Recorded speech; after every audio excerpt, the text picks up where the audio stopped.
दोस्तों, किसी भी चीज को छोटा समझकर हमें उसे कभी नजरअंदाज नहीं करना चाहिए, क्योंकि ऐसा करने से हम जीवन में बड़ी परेशानियों को न्योता देते हैं। आइए इसे एक कहानी के माध्यम से समझते हैं। ऐसे ही नई कहानी वीडियो देखने के लिए अरविंद बाबा ऑफिशियल चैनल को आपका दिल से स्वागत है। बहुत समय पहले की बात है। एक छोटा सा राज्य था। उस राज्य का राजा बहुत ही दयालु था। उस राजा का इकलौता पुत्र था, लेकिन वो जो पुत्र था वो लाड प्यार में बिगड़ता चला जा रहा था। 10-12 साल का हुआ तो हरकतें उसकी ऐसी हो गई थी कि राजा को बात बात पर गुस्सा आने लगा था।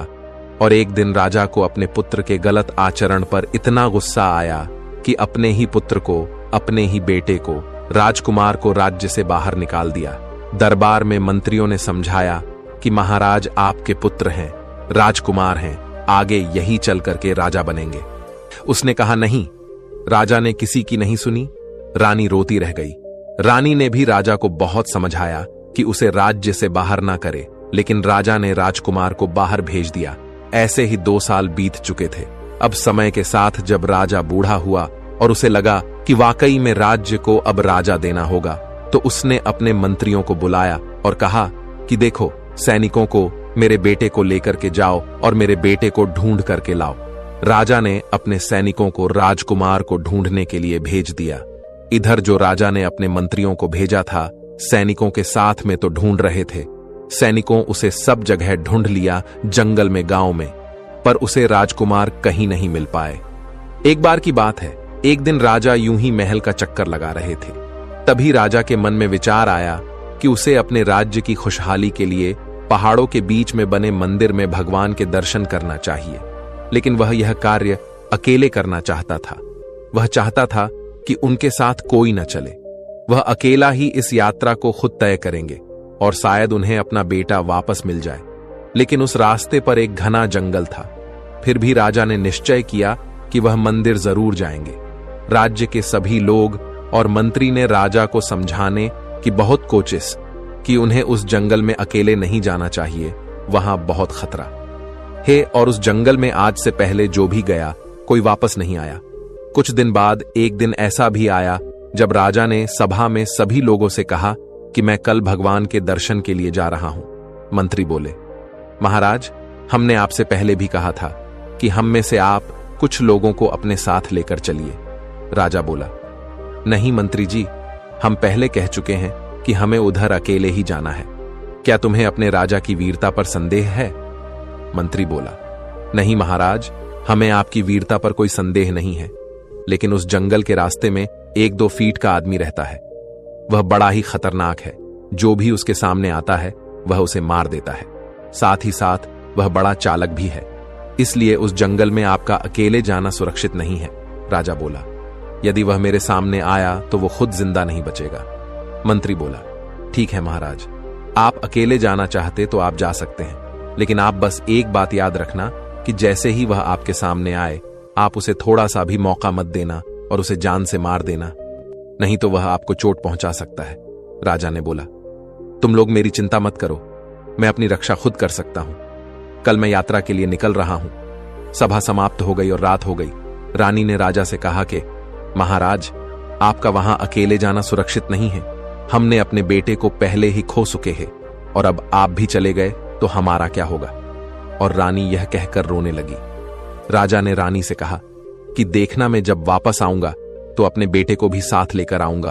और राजा सो गए। रात भी गुजर गई। अगले दिन राजा के यात्रा पर निकलने का वक्त हो चुका था। राजा यात्रा के लिए अपने महल से घोड़े पे बैठकर निकल गए। राजा अब महल से काफी दूर आ गए थे। रास्ते में उन्हें एक गांव नजर आया तो राजा ने एक आदमी से उस मंदिर तक जाने का रास्ता पूछा। उस आदमी ने राजा से कहा कि आपका वहां अकेले जाना सुरक्षित नहीं। हे राजा ने कहा, आप मेरी चिंता मत करो। तो उस आदमी ने कहा कि आप यहां से सीधे चले जाइए। थोड़ी दूर जाने के बाद आपको एक जंगल दिखेगा। आपको उस जंगल को पार करना है। उसके बाद आप मंदिर तक पहुंच जाएंगे। राजा अब वहां से आगे बढ़ चुके थे। जैसे ही वह जंगल में कुछ आगे बढ़े, उनके सामने वही 2 फुट का आदमी आ गया। राजा उसे देखते ही चौकन्ने हो गए। राजा घोड़े से नीचे उतरे। राजा उससे कुछ पूछते, उससे पहले उस 2 फुट आदमी ने राजा पर हमला करने लगा। राजा ने अपनी तलवार निकाल ली और उसे लड़ने लगे। लड़ते लड़ते उन्होंने उस 2 फीट के आदमी को नीचे गिरा दिया और उसकी गर्दन पर तलवार रखकर उसे मारने ही वाले थे कि वह छोटा आदमी बोला, राजा जी, मुझे माफ कर दो। आप तो सचमुच बहुत बहादुर और पराक्रमी हो। आपसे पहले बहुत बड़े बड़े लोग आए, लेकिन वह मुझसे जीत नहीं पाए। मैं आपसे माफी मांगता हूं। आप मुझे छोड़ दो। राजा सोचने लगे, मेरे मंत्री और सेनापति न जाने क्यों इस 2 फीट के आदमी से डर रहे थे।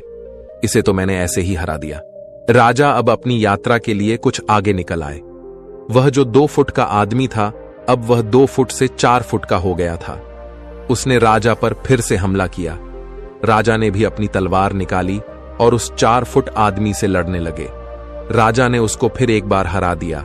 आदमी बोला, राजा जी, मुझे माफ कर दो। आप बड़े ही दयालु हैं। राजा बोले, तुमसे पहले मैंने 1-2 फुट के आदमी को हराया है और उस पर दया करके उसको छोड़ दिया है। जाओ, तुम्हें भी मैं छोड़ता हूं। तुम भी क्या याद रखोगे? मेरी मंजिल कुछ और है। तुम्हें मारकर मुझे क्या मिलेगा? ऐसा कहकर राजा ने उसे छोड़ दिया। उसके बाद राजा ने अब अपनी यात्रा आगे बढ़ाई। राजा चलते चलते काफी दूर आ गए थे और सुबह से वह ऐसे ही चल रहे थे। शाम भी हो चुकी थी, इसलिए राजा ने एक पेड़ के नीचे थोड़ा आराम किया। वह बैठे ही थे कि उन्होंने देखा कि 8 फुट का एक आदमी तेजी से उनकी तरफ आ रहा। हे राजा उसे देखकर काफी भयभीत हो गए, क्योंकि वह आदमी आकार में बहुत ही लंबा था। जो उस छोटे आदमी ने अपना आकार 4 फुट से 8 फुट कर लिया। वह फिर राजा से लड़ने के लिए आया। राजा उसे देखकर हैरान हो गए। इतना बड़ा कौन आदमी है? राजा पूरी जान से उससे लड़े, लेकिन वह जीत नहीं पाए। उस 8 फुट के आदमी ने उन्हें मार दिया और राजा की मृत्यु हो गई। यह बात अब महल तक पहुंच गई थी कि राजा की अब मृत्यु हो गई। रानी के आंसू रुक नहीं रहे थे। सब बहुत परेशान थे। कुछ दिन बाद राजा के जो मंत्री थे, उन्होंने फिर से सैनिकों के साथ वह राजकुमार को ढूंढने के लिए निकल गए। मंत्री और सैनिकों ने उन्हें काफी ढूंढा। फिर उन्हें राज्य के बाहर एक नगर के चौराहे पर एक व्यक्ति भीख मांग रहा था। रोज की तरह दोपहर का समय था और उस राजा के जो मंत्री थे वो सैनिकों थे।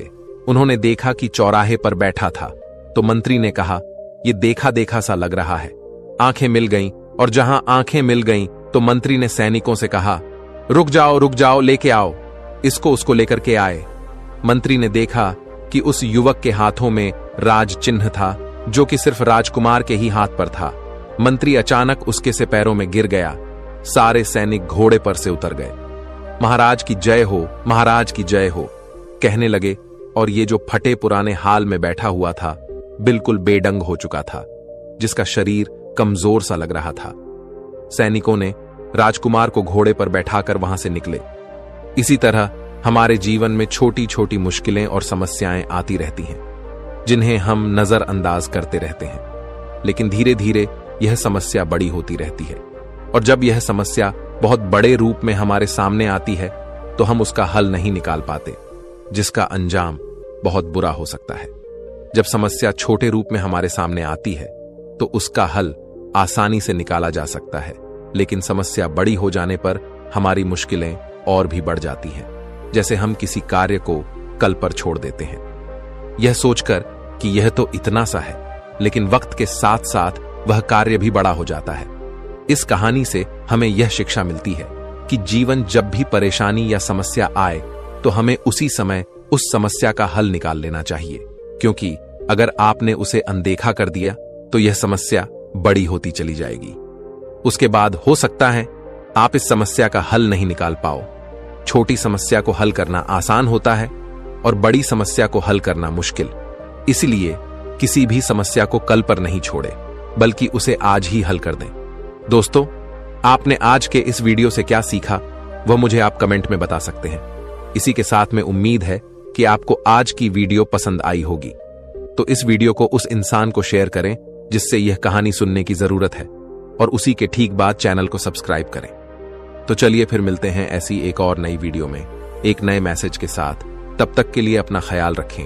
धन्यवाद और नमो बुद्धाय।